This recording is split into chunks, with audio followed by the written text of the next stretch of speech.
시청자 여러분 안녕하십니까. 지금부터 전학현 안보정론 오늘 두 번째 뉴스가 되겠습니다. 우선요, 매주 월요일날 리얼미터 여론조사가 나오는데요, 지난주 조사한 내용인데 리얼미터 여론조사 상당히 지금 나쁘게 나오고 있어요. 그래서 데드크로스 현상이 나타났습니다. 부정평가는요, 지난주에 45.4에서 약 2.3% 정도가 올라서 47.7%가 됐고요, 긍정평가는 48%에서 46.6으로 떨어졌습니다. 그래서 이 추이를 보면요, 리얼미터의 경우에는 5월 세 번째 주에는 긍정평가가 52.1, 그리고 부정평가가 40.6, 그래서 긍정이 약 12% 정도 높았어요. 그러다가 5월 마지막 주가 되겠습니다. 네 번째 주에는요, 54.1, 이게 최고점입니다. 긍정평가. 부정평가 가장 낮은 37.7, 여기에서요, 부정평가는 쭉 올라오고 있어요. 그러니까 5월 네 번째 주에 37에서 지금 이제 6월 네 번째 주인 47.7, 한 10% 정도가 올라갔고, 긍정평가는 5월 네 번째 주 54.1에서 쭉 떨어져서 46.6까지 한 달 가까이 지금 빠지고 있어요. 한 8%. 이 데드크로스 현상이 나타났다라는 점 말씀을 드리고, 자, 그 다음에 이제 정당 지지율을 보면요, 이 국민의힘은 2%가 빠져서 44.8, 그리고 민주당은 0.1%가 올라가서 39.5, 정의당은 뭐 4.2 이렇게 되는데요. 리얼미터 측에서 보고 있는 이 하락 원인을 보면 치안감 인사 발표 논란과 관련해서 이 국기문란이라는 발언, 그 다음에 주 52시간 개편 추진과 관련된 이 윤석열 대통령의 발언, 이런 걸로 인해서 정책 혼선 평가 라고 하는 부정적 평가가 상당할 것이다, 이렇게 보고, 그 다음에 또 하나는요, 이 경제 위기 국면에서 대통령과 정부 역할을 기대하고 주문하는 무겁고 예민한 상황인데 혼선과 엇박자가 많이 나고 있기 때문에 이런 것들이 부정적 평가를 더 키웠다, 이렇게 보고 있습니다. 그리고 정당 지지율과 관련해서는요, 이준석 대표의 윤리 논란, 최고위에서의 고성 갈등과 윤핵관, 이런 이슈들이 한 번에 쫙 쏟아지면서요, 이 부정평가 쪽으로 크게 기울었고, 그리고 민주당은요, 이 법사의 양보라든가 경제 집중 발언이 알려지면서 지지율이 급 반등했고, 원 구성 진행과 경제 회복 정책이 지금 난맥을 해결하고 지지율 회복할 접경이다, 이렇게 입장을 밝히고 있어요. 그래서 지금 리얼미터 측에서 해석한 대로요, 과연 이 경제 회복 정책, 이게 눈으로 보이거나 아니면 회복 정책에 대한 상당한 신뢰가 따라가야 되는데, 이 경제 상황 전반적으로 어렵다 보니까요, 지금 이제 백방이 어떤 정책 입장을 내놓는다 하더라도 이것이 바로 지지율 회복으로까지 연결되기는 저는 어렵다고 봅니다. 그리고요, 리얼미터 측에서 지금 발표한 이 치안감 인사 발표의 번복이라든가 주 52시간 근로제, 즉 노동의 유연성 확보하는 문제, 이런 것들도 이제 부정적 영향을 준 것은 물론이지만 이것이 지나치게 반영된 것이 아닌가. 왜냐면요, 이 하락의 폭이 이 부정평가의 폭이 말이죠, 무려 2%나 올라갔거든요. 그리고 긍정평가도 뭐 한 1.4% 떨어지고, 자, 그래서 윤석열 대통령의 그런 평가와 관련해서 리얼미터 여론조사기관의 특성 자체가 본래 좀 민주당 성향이 지난 5년 내내 좀 강했지 않습니까? 그런 것도 좀 영향을 주지 않나, 이렇게 생각해 볼 수 있는 대목인 것 같습니다. 자, 그 다음에는요, 이 하태경 의원이 이제 오늘 다시 밝힌 내용인데, 서훈 전 국정원장, 그리고 국안보실장, 그러니까 지난 문재인 정부의 외교안보 정책의 실패, 이게 우리 국민들이 대부분 다 느끼는 거의 일반된 생각이 아니겠습니까? 그 안보 사령탑을 5년 내내 해온 사람이 바로 서훈이에요. 그러다 보니까 이 안보 실정, 실책, 이런 것들이 거론될 때마다 법률적 책임론까지 지금 떠오고 있는 상황인데요. 지금 하태경 의원이 오늘 TF, 즉 해수공무원 피살 사건 진상조사 TF 위원장이잖아요. 오늘 그 위원회와 관련해서, 그리고 또 라디오에 출연해서 계속적으로 밝히고 있는 내용은 결국 서훈 안보실장은 미국의 극비리에 도망을 갔다, 이겁니다. 그래서 지금 많은 제보를 받고 있는데, 미국에 들어간 비자가 말이죠, 본래 연구원 자격으로 가려면 연구원에 해당되는 재원 비자를 받아야 되는데 관광 비자로 급히 나갔다는 겁니다. 그래서 이거 도망간 거 아니냐, 그리고 최근에 지금 나간 걸로 보인다. 그래서 하도 지은 죄가 많아서 정권을 바뀌면 바로 미국을 가겠다고 생각한 것이 아니겠느냐. 이렇게 지금 해석을 하고 있고, 지금 현재 서훈 전 안보실장에 대한 이 법률적인 뭐라 그럴까요, 고발 조치들이 유가족 측에서 지금 많이 이루어지고 있고요. 그동안에도 시민단체 측에서 많이 제기된 바 있어요. 그런데 서훈 관련 입장이 전혀 나오지 않고 있거든요. 이러다 보니까 이제 하태경 지금 오늘 이 위원장이 그러한 미국으로 몰래 나갔다, 이러한 입장을 지금 밝히고 있는 것 같고요. 그 다음에 안보실에서 이 해수부 공무원의 그 시신 소각 확정됐다, 만행이다 라고 했다가 시신 소각이 확정된 게 아니고 그냥 추정될 뿐이야, 이렇게 꼬리를 내리게 된 배우로 서주석 당시 NSC 사무처장하고 서훈 안보실장이 배우다, 이렇게 확정적으로 지금 발표하고 있습니다. 자, 그래서 말이죠, 이 하태경 의원이 오늘 이제 발표한 내용을 또 보면, 언론에 밝힌 내용을 보면 핵심적인 문제가 바로 뭐냐면 9월 24일 날 청와대에서 회의를 했는데 24일 날 회의하고 나서는 이제 시신 소각이 이루어졌다, 이런 만행을 저질렀다, 이게 확정적으로 발표했는데요.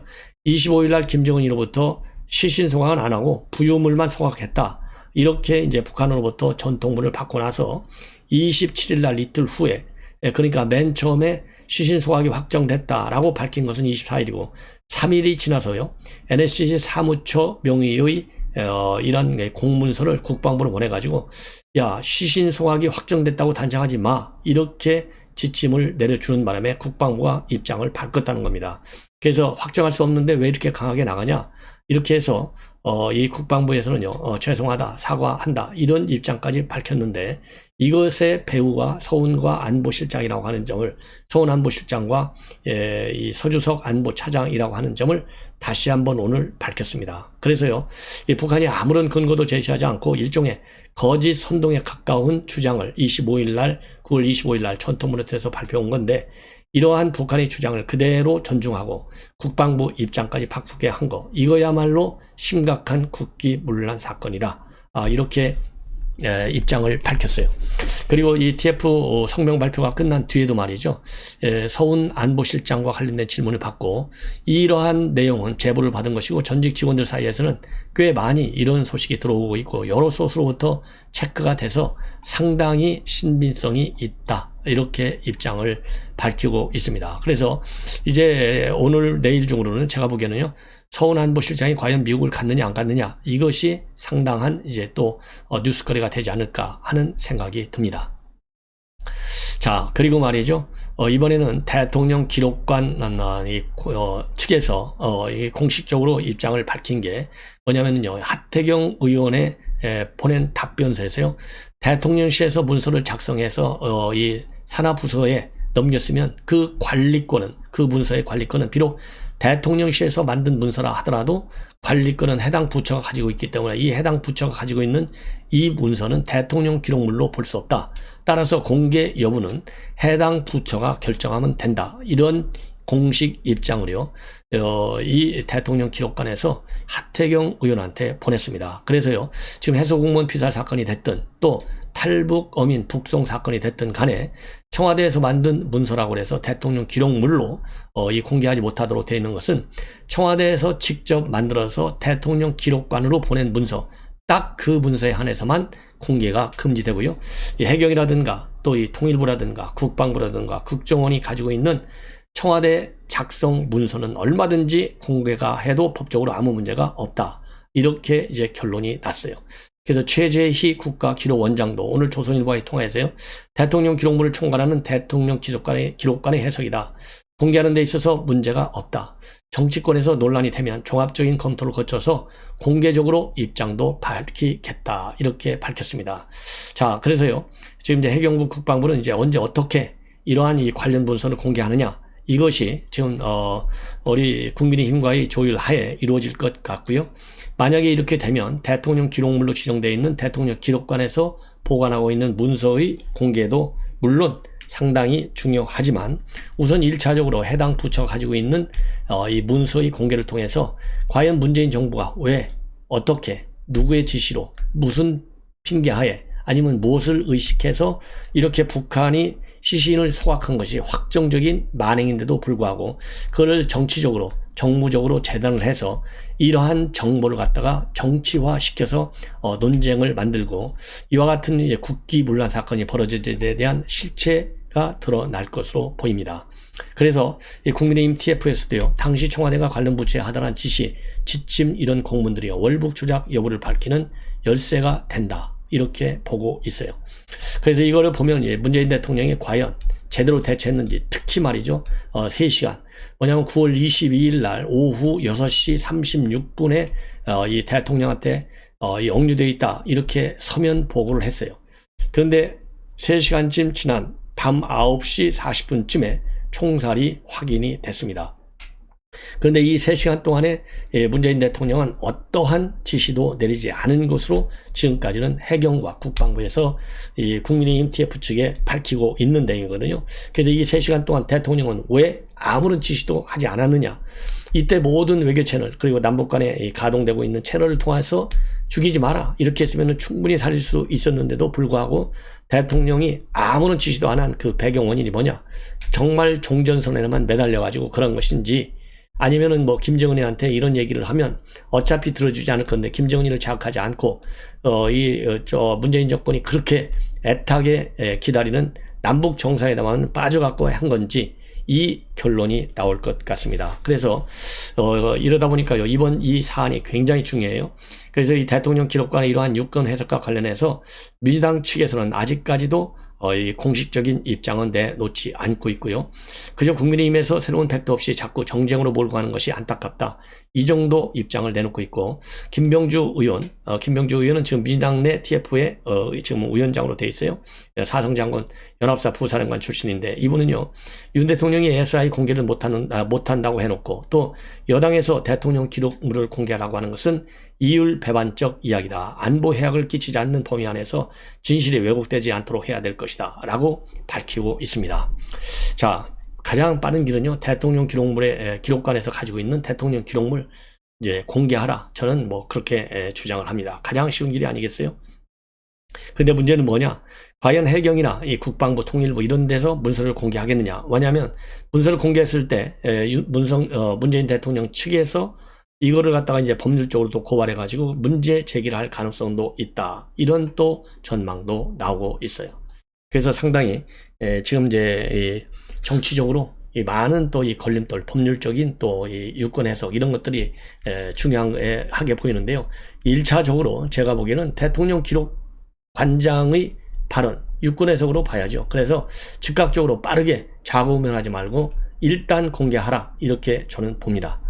이번에는 여기 권성동 원내대표가 이번에 이제 국정원 1급 이상 27명 전원 대기 발령을 내렸는데, 이와 관련해서요, 이 서훈 박지원 원장과 관련된 책임론을 제기하고 있고, 문재인 정부의 잘못된 안보 정책의 전면 기조 전환을 의미하고, 그리고 민주당의 잘못된 안보관과 절연하기 위한 결단이다, 이러한 입장문을 내놨습니다.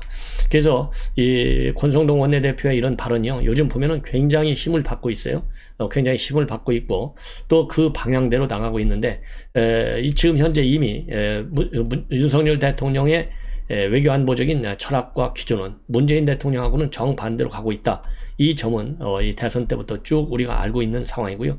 지금은 그러한 공약을 하나씩 둘씩 이제 이행하는 과정에 있고, 그 연장선상에서 이 안보정책의 중추기관이 이제 국가정보원이다 보니까 이렇게 사람 1급 이상의 1급 관료들의 말하자면 전원 교체를 통해서 이 외교안보정책, 특히 대북정책의 전면 전환을 의미한다는 권성동 원내대표의 발언은 의미가 있다라고 저는 봅니다. 그러면서요, 지난 5년 동안 민주당 정부의 잘못이 한두 가지냐, 특히 국정원과 관련해서는 도저히 용납할 수 없는 수준을 넘어섰다. 그러면서요, 일단 국정원 원운석 신용복체로 돼 있는 거, 그야말로 간첩 잡던 국정원에 간첩 형의자의 서체를 가져온 것인데 이게 말이 되느냐. 그리고 또 이러한 1급 이상 1급 27명 대기 발령함과 관련해서 민주당이 비판하고 있는데, 국정원과 국가안보를 철저하게 망가뜨린 민주당이 도대체 무슨 자격으로 이런 인사 조치를 비판할 수 있느냐. 그리고요, 이 박지원 원장에 관해서도 이 고발 사주 의혹에 연루되기도 했고, 또 대통령 후보를 향해서 호랑이 꼬리를 밟지 말라, 이런 망언까지 했는데, 퇴임한 이후에 엑스파일 운운하는 거, 이런 거 보면 가관이다. 그리고 서훈 원장도 지금 이제 해수공무원의 이 유족으로부터 고발까지 직권남용으로 고발됐고, 또 양정철 민주원장과 비공개 회동을 해서 뭐 논란을 야기한 바 있는 사람 아니냐, 이렇게 비판하고 있습니다. 그리고 박선은 전 1차장에 대해서도요, 천안함 침몰이 북한 소행이라는 것을 부인하고 선체 결함설을 주장한 전력이 있고, 또 미분화원 정거동성이 주영이고 반미 학생운동의 주영 아니냐, 그러면서 과연 과연 안보와 한미 동맹을 고려한 이런 인사였느냐라고 비판을 하고 있습니다. 자, 그래서요, 전반적으로 지금 권성동 원장의 이러한 이 비판문의 내용을 보면, 국정원이 지난 5년 동안 해왔던 굴종적 대북 정책과, 그리고 이 굴종적, 이 저자세적 대중 정책, 이런 거에 대한 이 책임을 상당히 지우는 그런 발언이라고 보고요. 그런 의미에서 그런 정책을 추진한 1급 이상, 1급 공무원, 이 국정원 국장들의 책임을 지우려고 하는 이번 조치는 지극히 당연한 것이 아니냐, 이런 비판문인 것 같습니다. 자, 그렇지만은 이제 옥석은 가려야 되지 않겠습니까? 1급 이상 중에 뭐 대부분이 서훈과 박지원 원장, 다 뭐 그분들이 인사한 그런 사항인데, 지금 이제 보도를 나오는 걸 보면 인사가 참 주먹구구식으로 됐다, 일관성이 없다, 그야말로 학연 지연에 너무나 연연한 인사가 돼서 전반적으로 잘못됐다, 이런 비판이 주류를 이루고 있어요. 그래서 이러한 잘못된 인사, 다시는 반복되지 않도록 여러 가지 제도적인 측면에서의 보완 장치가 필요하지 않을까, 이렇게 생각이 듭니다. 이제 마지막으로요, 이 한 꼭지만 여러분들께 추가적으로 말씀을 드리면, 강남구에서 말이죠, 이거 선거법 위반 사건이 벌어졌어요. 부정선거죠, 일종의. 어마어마한 돈 선거입니다. 이 정순균 강남구청장, 지금 민주당 출신의 이 구청장인데요. 이 전순규 구청장이 전 직원을 대상으로 해서요, 3년간에 걸쳐서 무려 16억 원을 뿌렸다, 즉 포상금 잔치를 벌였다라는 조선일보의 단독 보도가 나오고 있는데요. 그 명목은 뭐냐? 코로나 경무 때문에 이걸 사기 진작시켜야 되겠다. 그래서 이 코로나 경무에 따른 사기 진작용이다, 이렇게 되어 있고요. 1인당 30만 원에서 이런 50만 원을 내리 3년간 지급했다는 거예요. 그래서 이 명목은 현장 탐방비로 되어 있다고 합니다. 그래서 서울시 직원들이요, 2-3명씩 짝을 지어가지고 다른 지역에 여행을 가는, 이거 참 기가 막히죠. 그리고 더 큰 문제는 6.1 지방선거 직전에 4억 원이나 뿌렸어요. 그래서 시민단체로부터 지금 고발을 당한 상태로 되어 있다고 합니다. 자, 이런 사례는요, 제가 보기에는 뭐, 정부 부처도가 이렇게 해도 이건 뭐 선거법 위반이 뿐만 아니라 정부 예산을 그야말로 사용사적으로 쓴 것밖에 더 되지 않습니까? 그래서 이거는 이 절차적으로도요, 강남구가 상당히 하자가 있었다는 거예요. 왜냐하면 포상을 하기 위해서는 심사위원회를 열어야 되는데 심사위원회도 열지 않았고요. 그리고 포상금을 주려면은 이 표창 조례에 뭐라고 되어 있냐면은요, 구정발전 그리고 복지사회 건설의 공헌의 행적이 뚜렷하거나 각종 행사에서 우수한 성적을 획득한 공무원으로 딱 제한이 되어 있어요. 그리고 이 공적심사위원회 심의를 거쳐야 돼. 이 고위공무원 5명에서 10명으로 구성되는데, 이러한 이 규정을 전부 다 무시했다고 합니다. 그래서 포상금 지급 대상자도 임의 선정했고요. 그리고 조례에서 정한 심사위원회 심의도 거치지 않았다고 합니다. 그러면서 일방적으로 1인당 30만 원에서 50만 원씩 주먹구구식으로 돈을 줬다는 거예요. 이 사람들이요, 이 강남구청 직원들이 2명 이상씩 팀을 이뤄갖고 최장 2박 3일간 전국 각지로 여행을 다녀왔다고 합니다. 그래서 이거를 고발한 단체는, 시민단체는요, 의례시민연대예요. 그래서 지난 8일날 강남 부구청장, 행정국장, 총무과장, 후생복지팀장을 권익위 서울시 선관위에 신고를 했다고 합니다. 그래서 이러한 내용을 갖다가 이 선거법 위반, 그 다음에 김영란법 위반으로 수사기관에 고발해달라라는 내용이었고요. 정순균 현 구청장은 왜 들어가지 않았느냐? 관련 서류에 결제하지 않았다라는 이유로 신고 대상에서 제외됐는데, 문서에 결제는 하지 않았지만은 이렇게 어마어마한 수억 원의 돈을 뿌리는데 구청장한테 보고 안 하고 뿌릴 수가 있고, 보고 안 하고 이런 공문서를 만들 수가 있겠어요? 이런 거를 갖다가 인지대라고 그래. 다 구청장이 다 알고 있는 사항 아니냐, 이미. 그렇기 때문에 이거는 이 법망을 피하기 위해서 꼼수로 결제만 하지 않은 것이 아니냐, 이러한 이 추정을 해볼 수 있을 것 같아요. 자, 그래서 이 문제는요, 이 정식으로 이 시민단체가요, 이 강남구를 상대로 해서 선관위에 신고했는데, 고발 조치, 신고가 아니라요, 시민단체 여러분들께서 즉각 고발 조치를 해야 될 것 같다라는 생각이 듭니다. 자, 시청자 여러분, 이런 강남구청 용납할 수 있습니까? 참, 세금을 갖다가 말이죠. 이거, 그 기부금, 금지 딱 돼 있잖아요. 그래서 기부금 금지되어 있는 선거법 위반 확실한 것 같습니다. 시청자 여러분, 이것으로 본 방송을 마치겠습니다. 대단히 고맙습니다.